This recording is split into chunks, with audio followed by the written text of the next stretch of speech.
அனைவருக்கும் வணக்கம். சக்தியும் நானும்.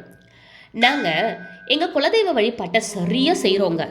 எங்கள் குலதெய்வ கோயிலுக்கு சரியாக போயிட்டு வந்துடுறோங்க. பூஜைகளை சரியாக செஞ்சிடுறோங்க. ஆனால் எங்கள் வீட்டில் எங்கள் குலதெய்வம் நடமாட்டம் இருக்கா, எங்கள் கூட குலதெய்வம் இருக்கா அப்படிங்கிறத எப்படி நாங்கள் தெரிஞ்சுக்கிறது? இது உங்கள் சந்தேகமாக இருக்கா? வாங்க அதுக்குரிய பதிலை நான் சொல்கிறேன். வீடியோவை ஸ்கிப் பண்ணாமல் பாருங்கள்.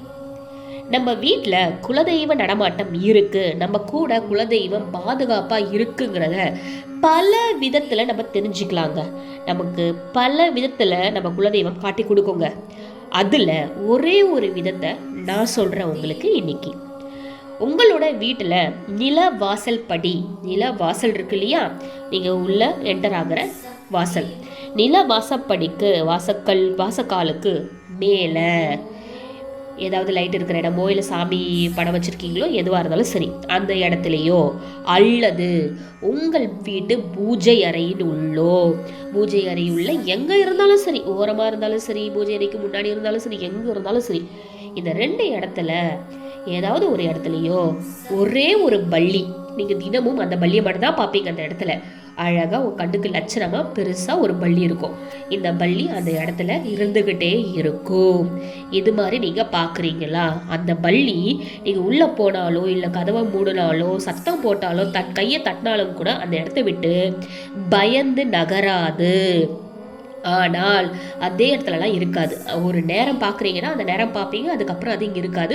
அடுத்த நாள் மறுபடியும் அதே நேரத்தில் நீங்கள் அங்கே பார்ப்பீங்க. இதே மாதிரி கண்டினியூவாக பார்த்துக்கிட்டே இருப்பீங்க. இந்த மாதிரி பார்க்குறீங்களா? இதுதான் குலதெய்வம் உங்களுடன் இருப்பதற்கும் உங்கள் வீட்டில் குலதெய்வத்தின் நடமாட்டம் இருப்பதற்கும் ஒரு சாட்சி. இதுவும் ஒரு சாட்சி தான். நான் கூட இருக்கேன் அப்படிங்கிறத அது காமிச்சு கொடுக்குது. நீங்கள் பார்த்துருக்கீங்களான்னு பாருங்கள், உங்கள் வீட்டில் இருக்கான்னு பாருங்கள். இருக்கலாம், நீங்கள் பார்க்காம கூட இருந்திருப்பீங்க. இப்போ நான் சொன்னதுக்கப்புறம் உங்களுக்கு தெரிஞ்சிருக்கலாம்.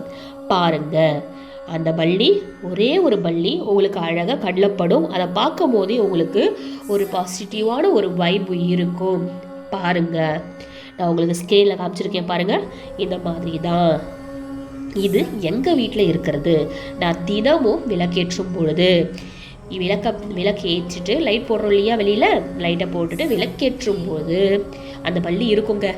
அதுக்கப்புறம் கொஞ்சம் நேரம்லாம் ஆனதுக்கப்புறமா விளக்கை வெளியில் வந்து குளிர வைப்போம் இல்லையா, அந்த அகல் விளக்கை. அப்போ அகல் விளக்கு குளிர வைக்கும் போது வரைக்கும் நான் அதை பார்ப்பாங்க. அதே இடத்துல இருப்பாங்க. அதுக்கப்புறம் அவங்க அங்கே இருக்க மாட்டாங்க. ஆனால் தினமும் நான் பார்ப்பேன். இது இங்கே நான் செய்கிறது, எனக்கு கண்ணில் படுறது, எங்கள் குலதெய்வம் எங்களுக்கு காட்சி தரது. அது மாதிரி உங்களுக்கு எப்படி இருக்குன்றத நீங்கள் பாருங்கள். முடிஞ்சால் என் கூட ஷேர் பண்ணிக்கோங்க. இதை மற்ற உங்களுடைய நண்பர்களுக்கும் ஷேர் பண்ணுங்கள். நன்றி. வீடியோ பிடிச்சிருந்தால் லைக் பண்ணுங்கள், சப்ஸ்கிரைப் பண்ணுங்கள், உங்கள் ஃப்ரெண்ட்ஸுக்கெல்லாம் ஷேர் பண்ணுங்கள். ஓம் முருகா.